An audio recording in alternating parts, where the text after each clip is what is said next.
Welcome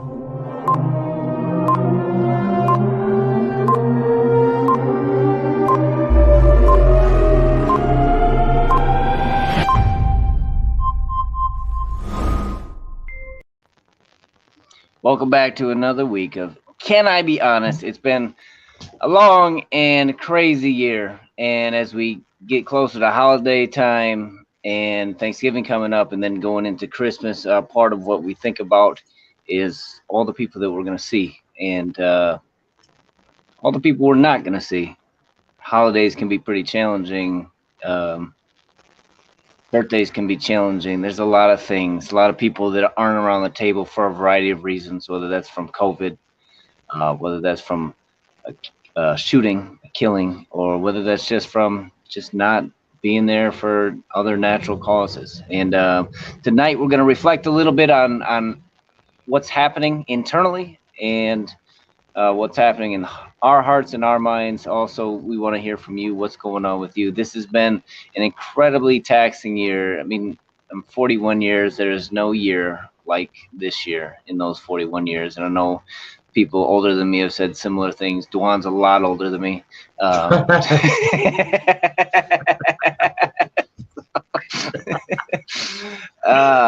So anyway, Dwan, how you feeling? I'm excited to have this conversation. Even though it's probably the heaviest that I've felt, just because not just an event, but just, I think collectively the toll that these conversations, and more than the conversations, the things that happen to give us material and things to talk about is kind of catching up to me. I was talking to Io the other day, and we overheard Kim having a conversation about a book that I've read, and she was talking about it it's called Caste, which, by the way, it's a great book. I think Isabel Wilkerson is the author. I highly recommend the book. But we heard her having a conversation about it with her book club, and she was really getting passionate into it. And we were just talking about how interesting it was to see her have that conversation, who's of our family the most well-studied, but she probably participates in those conversations in collective arenas less than the rest of us. But Io's just said, you know what, like, I'm tired of having that discussion. And when she said that, it just hit me that she was just saying kind of the way I felt about it. And just the heaviness and the fatigue. And so that's kind of where I am. And I think we'll talk a little bit more about that. But yeah, that's where I find myself at right now, just needing to kind of unplug and care for myself, because I feel it going into a kind of an unhealthy place, just consistently and constantly, like having these things running on a loop in my mind and my heart. So, I mean, obviously, we have no shortage of things to talk about. But we're going to talk a little bit about, we're going to touch on a lot of them, but we're also going to check in with you, check in with me, and check in with the viewers. So hopefully you guys will check in with us and hang out. We want to hear from you, talk to you, and about like where you find yourself at this holiday season approaching. But we'll talk about that and whatever else y'all want to talk about. And we don't have no shortage, and Ralph's going to tell us why. This is America. I have a dream. These are animals. America preaches integration and practices segregation. Why did you say Mexico? A rising tide of discontent. The South will rise again. I have a dream. We have contrasting visions about what America is. What America is. America is. This is America. Yeah, so, I mean, going back to kind of like some of the stuff that we were saying earlier, when you and I were talking, just, find myself at a place where I'm like, man, like, I don't give myself a break from this. And I'm very fortunate, and I have a lot of spaces to unpack some of the thoughts that I wrestle with, some of the conversations that people are reluctant to have. I have lots of friends, lots of places, be it work and otherwise, where I could have these conversations. But what I realized is I haven't given myself um, the freedom to say, yo, like I'm tired. You know what I mean? Like I'm tired and I need to disconnect and unplug and stop kind of going full speed ahead. And it's like when you're able to have these conversations and create spaces where people feel comfortable, like I end up being that person that, lots of folks will be want to bounce stuff off of. Yeah, and have these conversations with. Um, and like getting those calls over and over again, it's you know I think I took for I just didn't I haven't set up healthy boundaries or exercises for myself to unplug, especially when we have a year like 2020, right? Yep. I mean, I haven't changed anything this year. I think that it's just intensified with the election, with Breonna Taylor, Ahmaud Arbery, George Floyd, and everything else that's connected. You know what I mean? I mean the disproportionate deaths in the Black community pertaining to the virus and whatnot. Like it's just been crazy, and I find myself like getting to a place where I need to pull back a bit and unplug. Um, so yeah, that's kind of where I am. So what do you do that's healthy? And I'm curious about the people that are watching too. How I'm curious about how you're feeling, how you're responding now. 2020 has been crazy. It's been a year like not like un. I'm having trouble with my words here. It's been a year unlike any other. And so yeah, what do you do when you get to a place that's overwhelmed? Like how do you because it's one thing, I mean, you can check out from certain areas, but just checking out isn't gonna do it. Like how do you and the other part that I think about is like this stuff doesn't go away. I mean, we kind of, especially in the US, have waves and like high points of when we talk about it, but which tends to be every 4 years. But it doesn't. The stuff doesn't go away, and so like, what's the balance of trying to take the appropriate time and actions, and then also, remembering like, hey, the work is still there. Yeah. I have to say that I haven't done a good job, like just doing that. So I don't even know what healthy practices look like. I'd be interested to hear if anybody else that's viewing may have some suggestions or things that they do. Um, and part of me even feels guilty, right, in exercising an option to say I'm going to fade back a little bit, or for a time, right? Part of me feels guilty. I can remember seeing the movie Detroit, 67, I think it was called.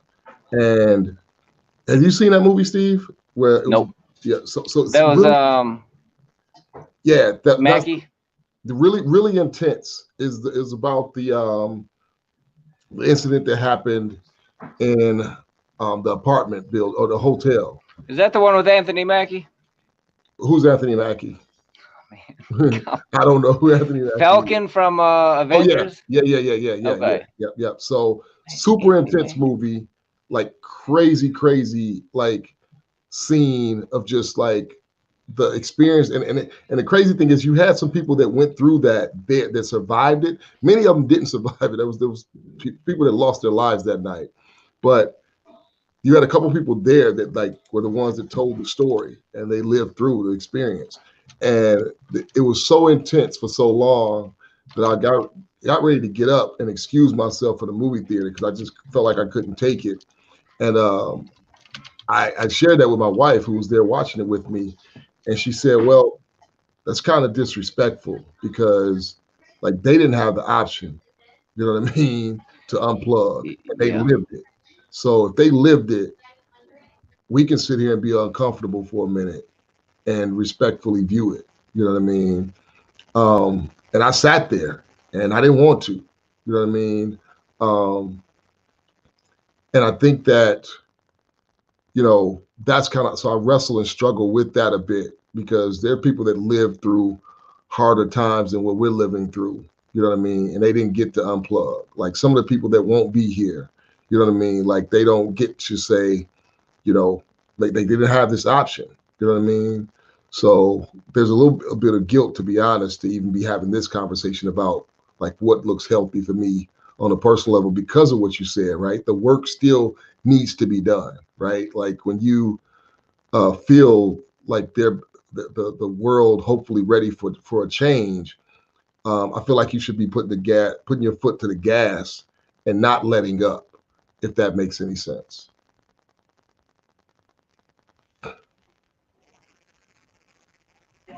Yeah, man. That was actually one of my thoughts in this. And I do think so. Part of it is the respect of, what's going on. There are no letting up for any of the families that have lost people this year. There is no break. If anything, it only intensifies around this season. At the same time, I think there's a certain, depending on what you're trying to do, like if you're trying to move forward, you do have to take care of yourself. You do have to figure out ways to be healthy, because I think there's plenty of uh, opportunities to view unhealthy ways to engage around this. I think it's happening all the time, all around us, and so to easily get taken off guard, to easily get sucked into the system that we have here in the U.S. of how people interact with each other. I mean, it's and how toxic it is. It's easy, and people throw insults back and forth. People throw all kind of accusations at each other, and take comfort in the people that think like them, backing them. And so, if we're not really intentional about making sure that you're taking care of yourself during this, it gets tricky. It gets tough for me. One of the things I as I look at this, and as we talk about taking a break, and I think like, man, there's so much when you talk about your wife being well studied, for instance. There's so much out there that I really want to delve more into, and specifically one of the things that's not that doesn't seem like a highly related to race is just human behavior. I think that's to me that's the one thing that does not often get talked about, is far like, and I'm talking psychological, like the psychology of human behavior, why people make the decisions they make, why we have one people in one camp accusing each other of this, and the thought process is that like there's a complete, like we're on completely different moral grounds, our ethics are completely opposite. Like you like if you're a Republican and you voted for Trump, you're racist. Like I have nothing to like to talk. Sorry, I just hit the camera. I have nothing. We have nothing to talk about because you're a racist white supremacist. Even if you're not white, you're a white supremacist. There's so much there that's like, and vice versa. Like if like, the things that are said about the left. Like if you believe this, that, and the other, you X, Y, Z, and the fact that like we think there is zero common ground. We think that your set of ethics are completely different. Your set of morals are completely different. But more than that, like I look at like what is going to be like, we can't keep going down this road because we're becoming more and more divisive, more and more toxic, more and more hateful. And so like the natural course at this point is a split, which could be look a number of different ways. Most of them don't have happy beginnings or endings, most likely. And so that's the kind of thing that I really feel like I need to put more work into, to figuring out like how we get to the place where I can really, we can have the conversations that are going to like go in the direction of human behavior, choices and so on. So Yeah, no, definitely. I mean, because we were having a conversation with someone the other day, and we were just talking about like, because you mentioned white supremacy, and you said, I know I threw a bunch in there all at once. Yeah, but it's funny because like when you see somebody do something that's crazy, like and my mind automatically wants to go to like that's them, and I am at a bit different place, and I can speak from a moral high ground, right? And the reality is, like whatever group you end up connecting yourself with, um, like most likely done some really really crazy stuff. You know what I mean? Like really really crazy stuff, right? And it's like, I was talking to somebody. They were like, well, look, like white people have been in power, so like we can't say that, folks have done, will do or repeat like kind of what they did. You know what I mean? Like if you look at historically, like, where can you point to that? And I was like, well, yeah, we can't say that we would do that as black people if we were in power, but I don't put it past us. And that was challenged. Like, can you point to like where you've seen us do that? You know what I mean? I think specifically talking about like Black Americans, I was like, well, no, I mean, I have seen like like pimps glorified. You know what I mean? I've seen like pimps like they would sex traffic other people from their own community. You know what I mean? In a position of power, like over a group. You know what I mean? And like treat them in all the ways that we have, yeah, we say we detest and despise, and as I was a young man, like that type of behavior was glorified so much that me and my peers would call ourselves pimps. No, though none of us were, you know what I mean?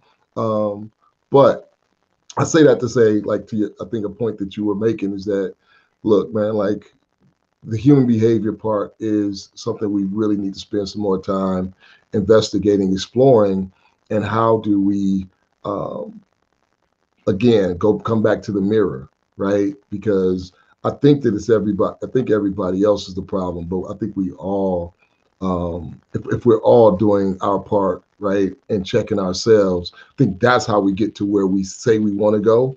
But I think I'm trained to look more at you, give you more instruction on how you should change, correct your behavior, as opposed to looking for the different ways that I need to grow, that I need to stretch 100%. myself. And a big part of it with people like me is that like I know better than to say some of the things that I think. You know what I mean? It's like, so I police it and check it before it comes out of my mouth, or if it ever becomes like an actual act, right? But like, truth be told, like I can think, some pretty damnable things as well, especially if I feel like somebody's got it coming. You know what I mean? So I say that to say that, like, if I acted upon some of the things that I thought and actually felt, I would probably, stand so side by side, shoulder to shoulder with some of the people that I think, yeah, definitely need to a lot of correction and change in order for us to be the society we want to see. And I don't know, I think that there's some value to that, right? I think there's some value to like knowing to police those things, and acknowledging that they're there, right? I think a big part of it is we've convinced ourselves that it's not there, it's not within me, so there's not a lot of work that I need to do at all, and I'm just tired. I'm just tired of like hearing folks, you know, yeah, continue to do crazy things and us talk about them and seeing slow progress in some areas. But, the things that I think I have access to, be it the things that I can see, the things that I can read, I think that those things are just definitely disproportionately discouraging and make me like want to lose hope as opposed to have hope. So I think so to your question earlier that I didn't know the answer to, I think as we're talking, it's coming to me. I think what I'll do over the next month is spend a lot of time reminding myself of reasons to have hope, pointing out the things that are working, pointing out things that are going well, and things that are improving. So that's what I'll spend the next month doing. Yep. And I know we don't, and we, just so you know, we haven't completely mapped out what it's going to look like when we come back next year, but we are looking to turn the corner a bit in terms of how we do things. And the reason I bring that up now, because you mentioned hope. So part of what we want to look at, I shared at the before this specifically started, but just on my own, we talked about dealing with my own internal challenges and turmoil as it relates to getting shot by black males in Detroit, by getting jumped some few years before that, and just some of the things that I was struggling with to just kind of be right inside, and to be right mentally, emotionally, and everything else. Like the psychological battles and challenges there were just ridiculous. And part of my initial thought with that was to follow up with something that would be like hearing somebody basically from the other side. Like, this is what happened, and this is what happened to me by a group of white people, by a white person, or a similar scenario. And so as we've talked recently, I think we're going to start to get more stories. Some of these stories that we've talked about, having people bring on, whether it's one person sharing their side of it, or whether it's a couple people coming on and sharing about the conflict between them. I'm really excited about those, because I think those tend to bring us into, like, as we follow someone through their story, through their narrative, we can understand what they're saying. But then also, like, I think it's challenging. I think it's challenging when you have somebody who's like been through like something that's damnable and horrible, or witnessed something that's happened to their family, and has been able to come out on the other side and say, you know what, hatred is not the way. Love, like, this is how I got to the place where I could love them, and how get past my own my own issues as it relates to this. Not that things are just okay, and not that like you don't wish that never happened, but those are the things as I think about signs of hope. I think about stories. I think about watching people walk through darkness and come out with at the light on the other side. And so I am looking forward to getting into some of those things. I think that will be, and I think the stories are out there too. They're not as sexy a lot of times, or because they just don't make the rotations at the same frequency as some of these other stories. But I think you have to have a balance, because if you don't, like, it is overwhelming. It is dark. Yeah. And again, forgive us for not inviting you guys to jump on with us. We see Sarah Ray is there in the comments. So welcome, Sarah Ray, and everybody else that's viewing. But definitely, like, feel free to jump on if you want to share where you are, if you want to share what this year has been like for you, and where you want to get to, or if you have some healthy practices. I'm constantly trying to remind myself over this last week that, like, I have like a bunch of things to be really grateful for in the midst of 2020. There's a lot of exciting things that have happened. I had some really high highs. I became a grandfather for the first time this year, and I think that's probably the number one on my list. Right? It's like, so there's a lot of things to be thankful for. Told you he was old. Yeah, I'm nowhere near being a grandparent. yeah. But anyway, Grandpa D from now on.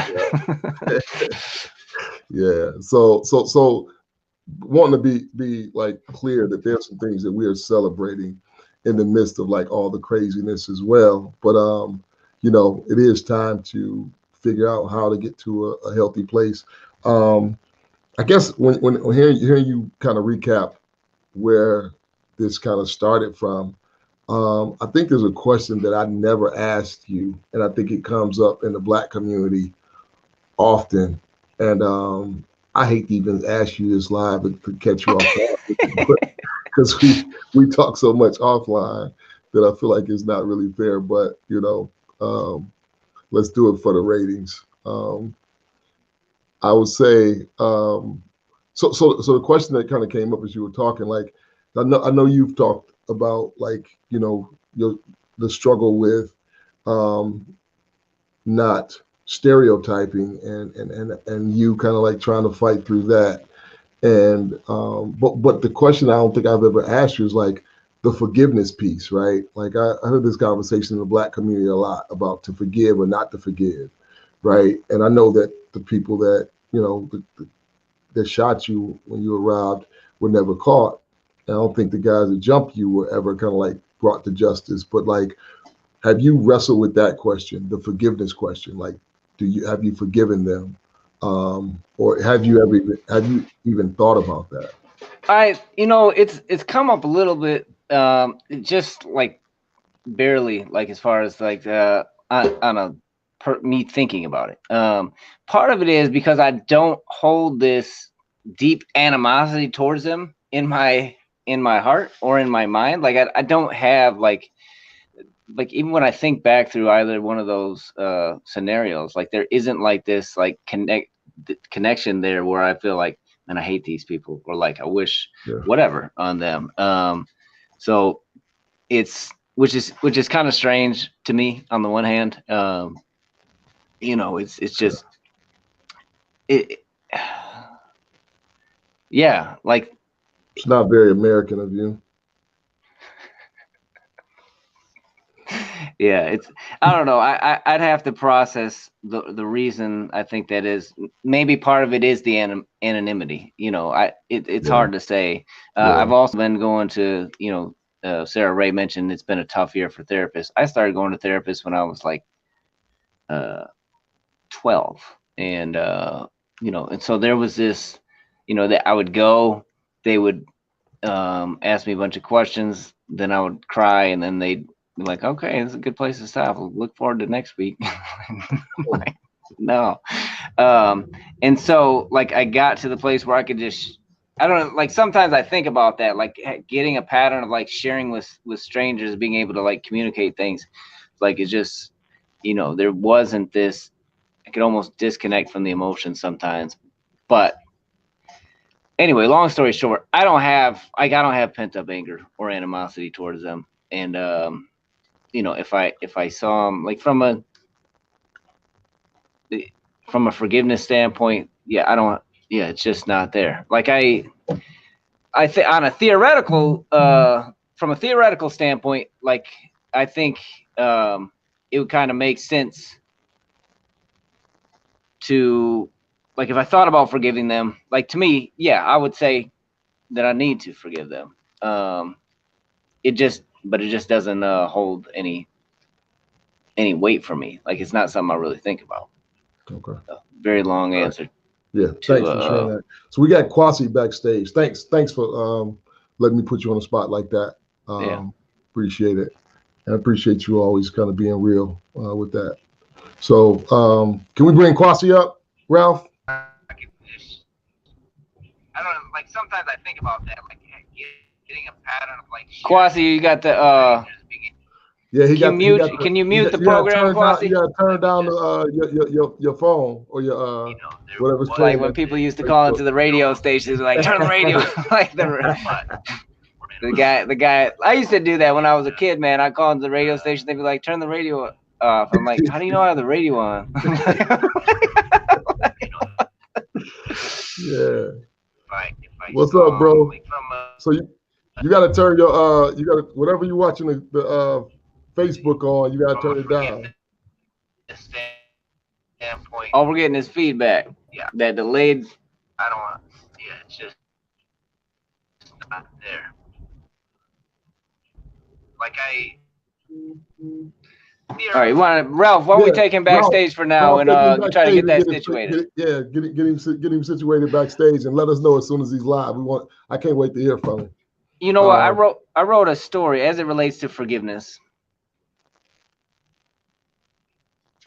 I actually wrote a short story about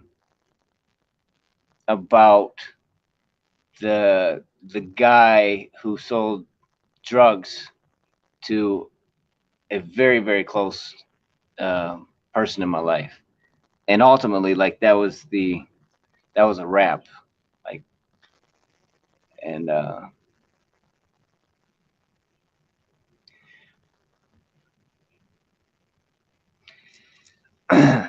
like they didn't make it out of that drug binge. And remember being at a funeral, and I've always hated funerals. I was at a funeral it's about a year and a half or so ago, and I was thinking, like, man, I was just thinking about how much I hate funerals, and then the thought, and I don't know where it was from. Part of it was probably the context. I was back home, but like there's a thought that entered my mind. It's like, man, I can think of one funeral I would not mind, and it was this guy who um, was a dealer, a user, and man, I wrote a short story about it, and just about kind of um, having the opportunity to like go back and kill that guy. Actually, that's what the story was about. And because he took so much like that, like on the like that's just it's way more complex than that. Like I don't ever look at like people who sell drugs as being that simple. Like there's a demand, you know what I'm saying? Like there's a lot of things, a lot of ways to get, but that's just kind of like the thought process, like, man. And that's, I would say, stuff like that is, or that situation specifically is harder for me to think about forgiveness. But that process for me of just writing that, getting it out, and was good. It was cathartic, it's therapeutic, and I do like at this point, if I think about him, like there's a sense of compassion that I have, like even as that thing unfolded, man, there's a sense of compassion that I have for him as a person, and the wreck that his life was. Like I haven't seen him in years, but just like just thinking about it from the perspective of his family member, you know what I'm saying? It's like,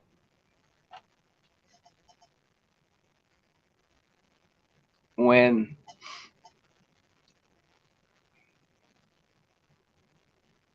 you talked about becoming a grandparent and all the hopes and thoughts and about this child's potential and everything that you think they might be or do or see, experience, and you don't, or I don't think like I'm gonna be it's a future dope dealer right here.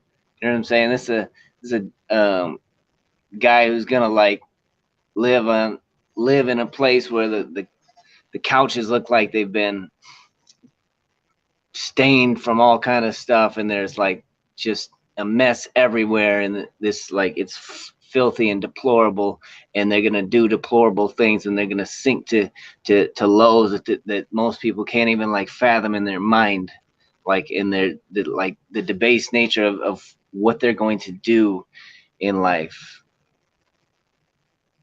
would make most, like a lot of people, just not even think twice. Like they just need to be gone. And it's like, and so I really thought about that, like through the process of writing, because I was thinking about just, I knew his kids were around my age, and I was just thinking about it like from a watching your dad grow up in this, and you being around it to some degree, and I think that that was so helpful, like regardless of what I ever knew him as. And I think that's where I try to challenge myself to get to. It's like, yeah, this dude was terrible, did terrible things. Like there's a part of me, like there's a lot of me that's like, I wish this never happened. I wish they never came together. But at the end of the day, like he's a broken, messed up person, and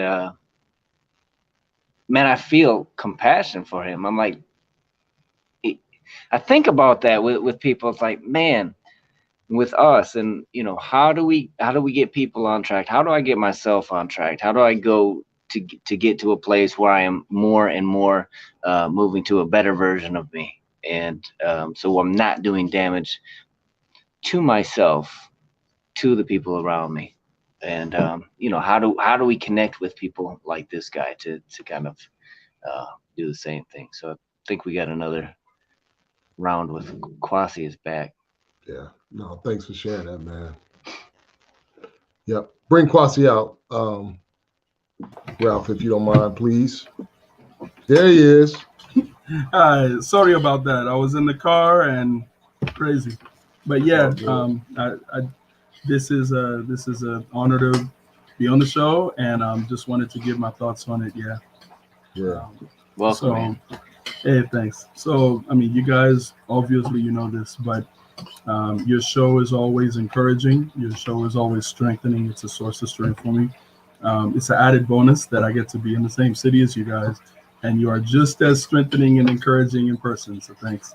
Um, but yeah, I mean, this year has meant a lot to me. I think the biggest thing for me, obviously, is my kids. Um, we just were pregnant with another, and we just had one, and so the concept of having four kids is a big deal to me. Um, yeah, I mean, I'm just we're trying different things. I think that the whole coronavirus thing for them has been a huge experiment in you sit in what you cultivated, for better or worse. And I think that a Yeah, lot of my yeah, that's failures very show up. true. Yeah. So a lot of my failures, I've shared them with you guys, but just to share with everybody, a lot of my failures is number one. I teach down the street. I'm literally right on Finkel and Glastonbury. Like I teach right there, and I can walk to work, but I pour my heart out when I teach. I don't know another way. If I babysit, it's gonna kill me. It's we've talked before about how I can only expect help from God if I teach with my heart. If I love my coworkers with my heart, if I go heart first into this, that's how I make a career out of something. Um, and so I do that, but it's always a tension because of the last time that I was here, that I really went heart first in some ways that really hurt my family. But I thank God for all of the people that have surrounded me, even the last time that I was here. Um, and so I'm really trying to make home a place where they know that my heart is. So that's one thing. Um, my kids finally met my students Friday, and they had a really great opportunity to talk and stuff like that. But it was like two separate worlds that I was going in between. I was the only common denominator, so that was really hard because one of the things that hurts is that I understand that a job has to be one-sided, and that we have a promise, we have a hope, we have a passion, and we just go for it in our jobs, and we try to do it with wisdom and stuff like that. But it's more one-sided. You don't really expect reciprocity. But when I come home and I expect reciprocity and I need reciprocity, we've tried so many different ways to, cultivate, the kind of reciprocity that will keep this going. But it's always hard. It's always hard because um, if I don't have good boundaries, there's not enough of me when I come home to pour into my family. And so we've tried to make a lot of we've tried to make a lot of different things. You guys know some of the projects that we do. Um, but that's one thing. I mean, another is just you know basic things. Um, I'm a very, I guess, outgoing person, and so coronavirus has been very painful for me. But it's really forced me to, um, use those same muscles in a focused way. Mm. Yeah, so I can say So, a lot, but yeah. quick question: what does finishing the year out strong look like for you as we close out 2020? I feel like we had this conversation as if 2020 is going like January 1st is going to hit, and like we're gonna be like, "Whoo, we good now." You know what I'm saying? As if, Yeah.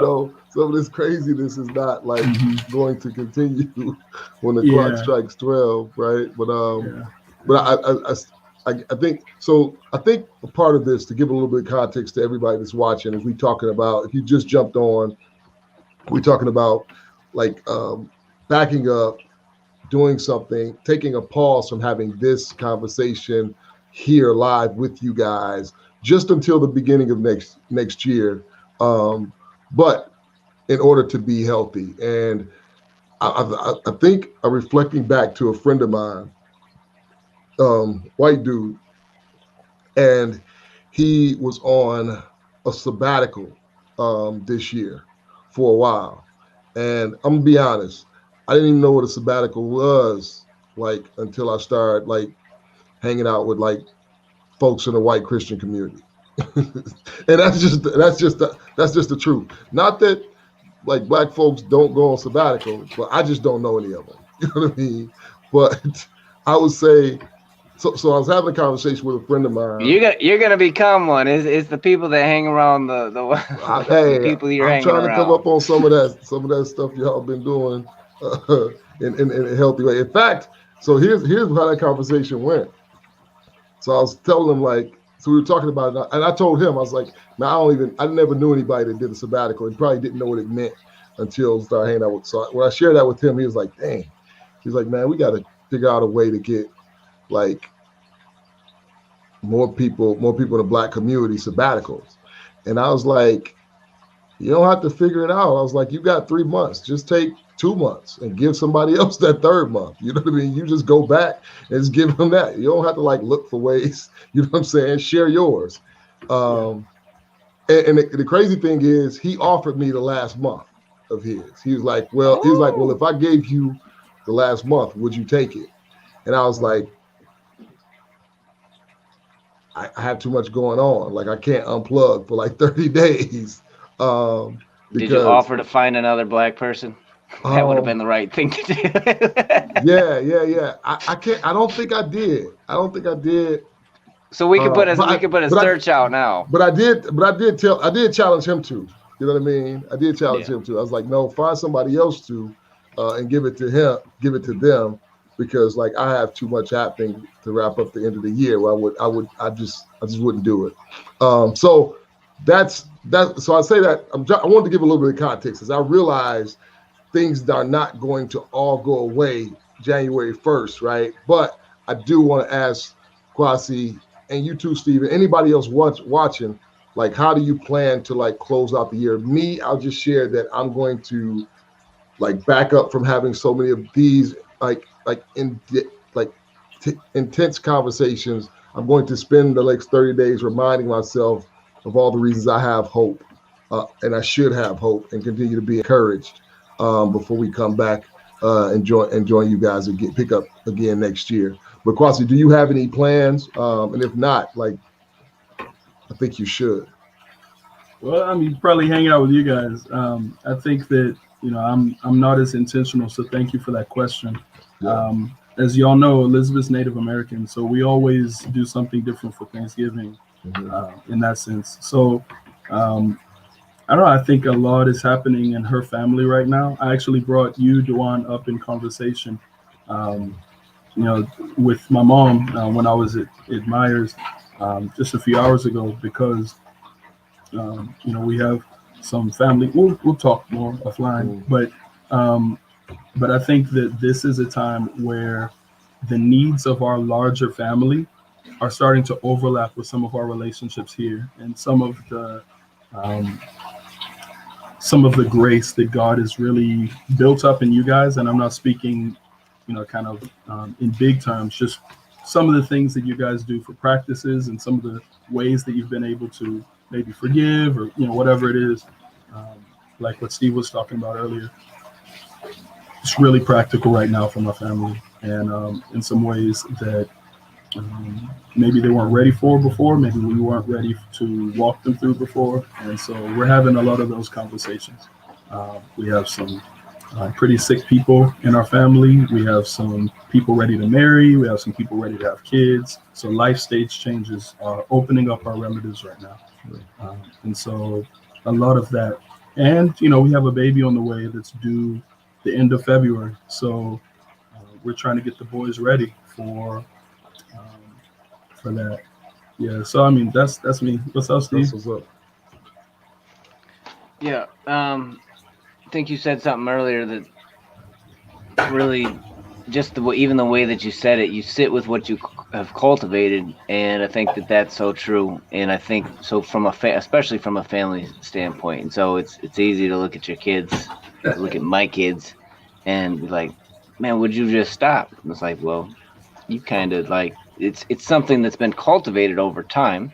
That a lot of stuff that they've picked up from me, and so as I think about going through the end of the year, part of what I've really been thinking a lot about recently is just the, like, our actions, our fruits, like the stuff that we do and the stuff that we see is a manifestation of like who we are. And so if I'm not working on going deeper, if I'm not working on really working on the root system, if I'm focused on kind of performing or doing this kind of stuff, then that stuff ends up being hollow, empty, and I end up being in a place where I could really need to be on the sideline real fast, because I am not doing the work, the real work of going deep and strengthening. And so I think about, just try to focus more on that and letting the actions come out of like the state of being versus focusing on the actions themselves. I know it can almost seem like semantics, but it makes, I think it, for me, I found it make all the difference. If I really focus on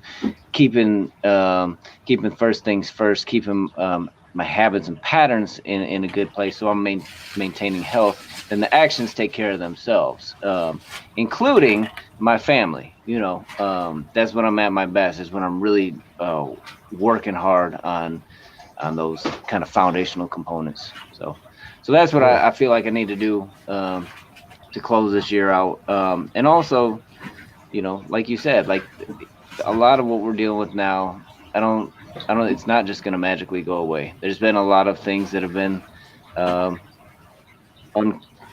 revealed more clearly, I guess, as far as from 2020's perspective.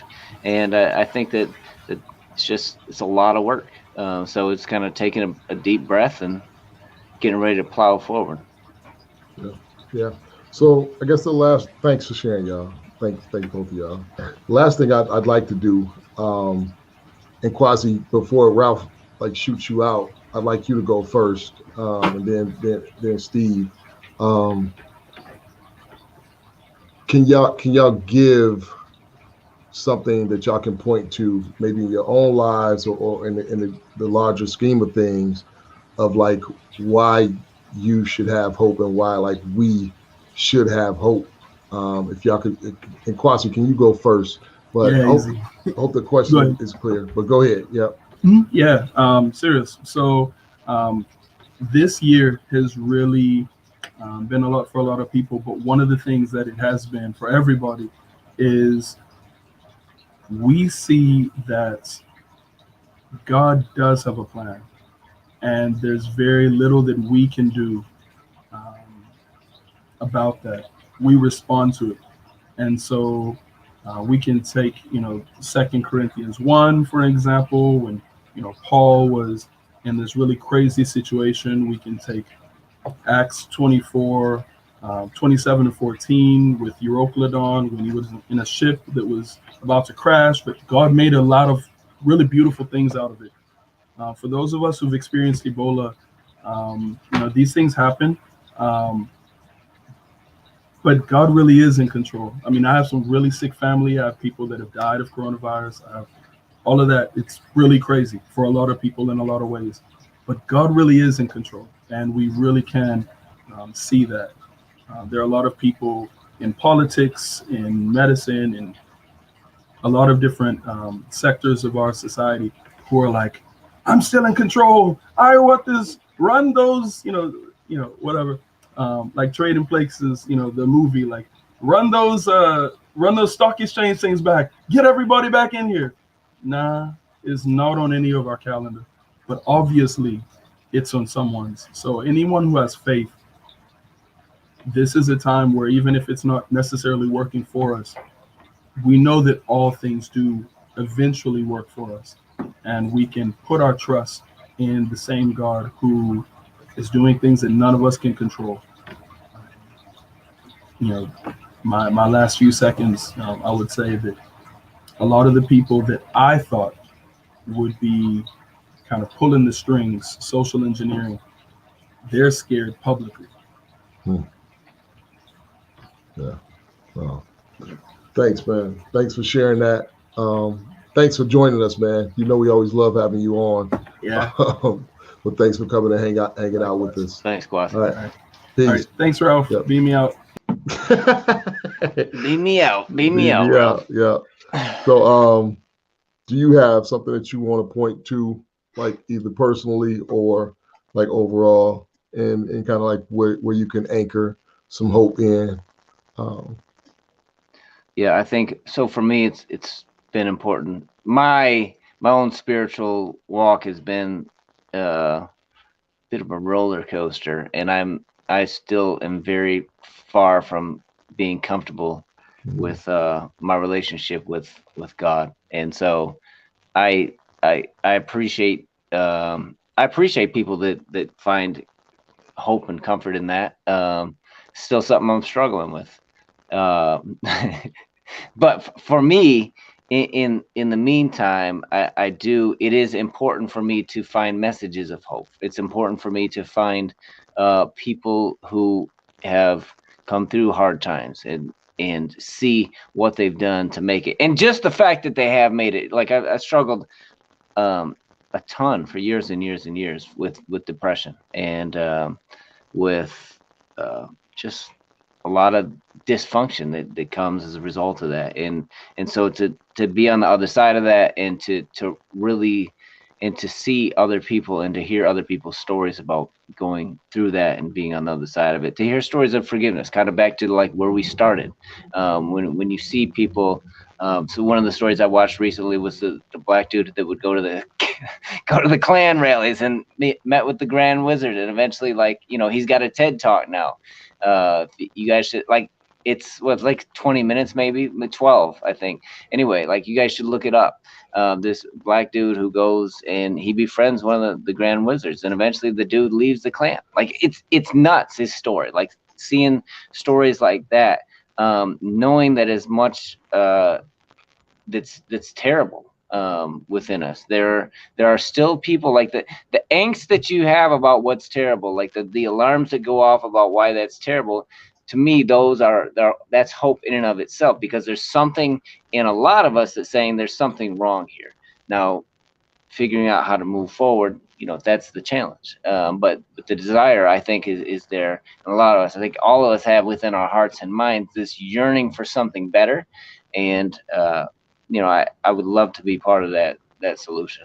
But it starts with myself. And so, like, that's like just kind of being able to seeing my own progression and reminding myself of like some of the darkest times that I've been, some of the times when I didn't want to get off the couch, times when I used to, like I said, driving home from work in East Lansing, I used to think about like just taking my car as fast as I can, just like running into the median, just to like try to end, or think about it, just walking. I used to live by the train tracks. You think about just walking down the train tracks and not moving, So like getting to a place, seeing like, okay, like there is progress. There is things that don't always need to be dark, and also finding people that have some tools to be able to deal with that kind of stuff, and to be able to implement some of those things and see like, okay, here's some growth. What else? So that's what I look at. I think that there is, if it's, God has made us amazing beings. He's put some amazing things within our reach and within our grasp, and I think to steward that stuff well, like, that's exciting just thinking about that to me. So Yeah. No, that's good. That's good. Thanks for sharing that, man. I just appreciate like how you're able to go to like really real places in a public space like this. And yeah, I think that that's so therapeutic for other folks that have had those thoughts or similar thoughts, to like this strips the loneliness from that when we're able to be like just naked in front of people that way. You know what I mean? So like I just appreciate and respect that like a great deal. I think like on this journey with you, I don't know how long. I'm terrible at keeping track of like you know, time and all that kind of stuff. But on this journey with you, I just I often would think about like you, like, you know, your spiritual experience and your that journey. Because I mean, we got a lot of friends and loved ones that care a great deal about you that just want to see you like back in what we would call, and I guess a safe place spiritually, where you're praising the Lord and thanking God and going to church on a regular basis and all that. And I would like to see me there too, just for the record. And but you from and an I, authentic place. Yeah. And you and I like hanging out so much together. I think there were like people would always people are like, disappointed in you because you're not what are you doing, man? You're spending all this time seeing no fruit. You, right? Yeah. But wow. I always appreciated like you not succumbing to any pressure to perform as if it was one thing when it wasn't. I just always like appreciated that. And like my take on it was always going to be like, look, like when it is whatever it's going to be, like one thing for sure is going to be real and it's going to be honest. You know what I mean? And that's what I appreciated. And I mean, I just have enjoyed tremendously being on this journey with you, because I just believe that it's amazing. Like the like what God has put in you is like crazy, and I don't think that it's rare, but I think people taking it to the places where you take it is what makes it rare, right? And that's why you can come on here and be honest and be real. And I think that there are a lot more people struggling with some of the things that you struggled with, but you shared publicly. But we've like put so much pressure on them to perform as if it's really something else, and they're in a different place. And I can sense that sometimes with people, and I just feel bad for them. You know what I mean? The way people wanted me to feel bad for you, but I just didn't feel that way for you. You know what I mean? I was just like, yeah, I mean, it's rough and it's jacked up and it's dark and it's all those things, but like, it's that for real. You know what I mean? It's not like, you know, yeah. So I just have appreciated that, the authenticity of your journey. And I'm excited about like thinking about where it was, where you were, and seeing some of the stuff that I've watched you do this year, and encouraging other folks and unpacking some of the stuff and being quick to share some of the stuff that you've learned. And I'm excited for you to learn more, share more, and grow and stretch and be there for folks that can benefit from your journey. So that's it. But that ain't my whole reason. I just wanted to acknowledge that. Appreciate that. Thanks. So yeah, man, I would say for me, one, I just think that like all of this stuff, pointing back to, I think either you or Kwasi said it, like I think you just said it, like God did create us and made us amazing. And I just really don't think that these things stand a chance like against us. And like I'm crazy enough to think that like we can play a part in making things better. Right? Me too. I'm just like either crazy, naive, gullible, or arrogant or whatever. I don't know what it is, but like I just really think that like none of this stuff really stands a chance. And yeah, I think about where things were going. You go back 50 years, you go back 100 years, think about where they are. You know what I mean? There was something that was being said in the Black community that really, really like got up under my skin. And, you know, people was saying stuff like, no progress. We're not our ancestors. You know what I mean? We're not our ancestors, as if like to say we tougher than they were. You know what I'm saying? And you might have to bear that one out a little bit when you say that. Like, tell me what they mean. Is like we're not just gonna sit here and take it. Yeah, so they would say we're not our ancestors. In other words, we're not gonna go for like what our ancestors went for. Like you got another thing coming, and it's like that, like that, just like to assume that we are like have more fortitude, strength, resilience than the folks that went through what they went through. When Yeah, it's crazy. like it's not even close.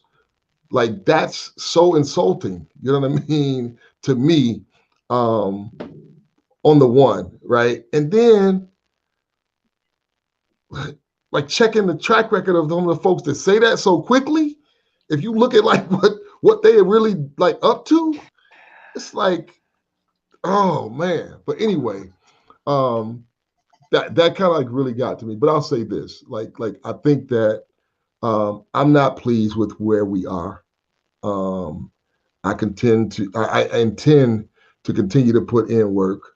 I can intend to continue to try to build relationships with folks that are going to put in work. I can intend to continue to grow, continue to learn, continue to be stretched, continue to be challenged, and improve as a person, and like put pressure on us all collectively to improve and grow and be stretched. Um, and I definitely intend for that grandson that I had this year to experience a different society than the one that he was birthed into. Yeah. Yeah. And I plan to give it my all, you know what I mean, to make that happen. So, yeah, I've formed some really solid, crazy relationships this year that have leaned towards giving me hope. I think about the conversation we had about the Nick Cannon's conversation. And I've been connected with this dude named David Cantura. He runs a organization called Hebrew Free Loan that provides no interest loans in the Jewish community. They've done it for 125 years here in Michigan. With that, I've come to learn that there's Hebrew Free Loans spots all over the country. But anyway, he runs the one here, and connected with him at the end of last year. And somebody just made a quick introduction, and he found out what I was doing at Black Leaders Detroit and some of the stuff we're trying to do there. And we set a meeting up for January. We had our first meeting, and then it started getting crazy with the coronavirus and all that. But anyway, I'll say this: like he's him and everybody within the organization has agreed to share their business model with us, right? Like we spent a lot of time together over these past 11 months, me looking closely at what they do in order to be able to replicate the no interest loan model in the Black community here in Detroit. And not asking for nothing in return, right? And it's not a posture or position where like he's up here and we're down here hoping to get something. It's like, if anybody know me, like I don't have relationships like that. Like I look everybody in the eye and I try not to look down at anybody or up at anybody, right? But realizing that's there, and I believe that opportunity had been there before. I think that like we've been trained and conditioned to like to assume that we're not going to be received well, and there's not a opportunity for a real relationship. And what it's doing for me is changing narratives, right? It's shifting me from thinking things are all like kind of one way, right? And this is one of many relationships that I've have, but I think that one is really significant because people can understand. We go from like viewing like whole communities and groups one way, and you get behind the curtain and you realize at the end of the day, man, we're a lot more alike than we think. And when a relationship is formed, like folks will share and receive from you as well, right? Yeah. So I'm definitely going into the new year with just as much hope that came into this one with, if not more. But in the meantime, I plan to unplug a bit and remind myself of those stories. But that's the thing though too. Back to like moving forward, like those are the type of stories, because seeing you have an evolution. You know what I'm saying? Like over time, as it comes to relating to people different than you, and like the assumptions, and the same is true for me. And so part of the challenges in our country is that like we don't have real relationships. We don't have, we might work with the dude next to us and maybe watch some games or whatever, but like having real relationships, sharing, challenging, and then getting into spaces where you're actually like, hey, let me do you know about this, giving whatever resources you have and knowledge and skill set and connecting to other relationships. Like a lot of people just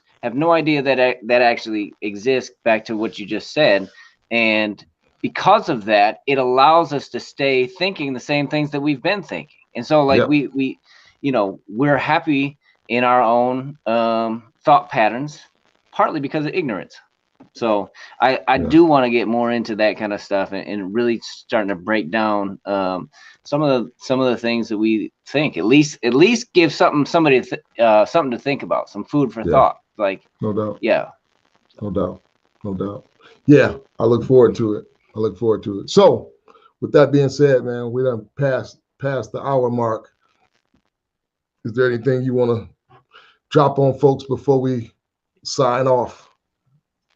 Happy Thanksgiving. If we're not back on before Christmas, which we don't plan to be, but it doesn't mean we won't be. I am excited. We are gonna do some really exciting things this coming year when we do another launch. And I think in general, we probably just need to schedule segments of time and then a break anyway. And so, but I'm really looking forward to. I'm excited about trying to push the envelope on this stuff. I do think that like this can make a difference. I think the people, I think people that are watching right now can make a difference. And I think that we're at a place where we don't have a choice. Like we could either sit here, we can be part of the problem, or we can really like start to kind of push the envelope and really kind of try to make headway in our own relationships, in our own circles. Like, we can, I don't believe about complaining about stuff that just not like that I can have some kind of sway in and not do anything like that. That doesn't make any sense. So I look forward to it. And yeah, that's it. Yeah. Well, I just want to say happy, merry, blessed, whatever it is that you celebrate, right? I know we all celebrate a bunch of different things, and whatever that is that you celebrate, I hope you enjoy it. I hope you enjoy your family and whatever enjoying your family looks like during this time when it's hard to get together in the way that we're accustomed to getting together. But whatever you're going to do and however you're going to celebrate, I hope you do it safely. We love you. We've enjoyed hanging out with y'all. Looking forward to connecting with y'all again.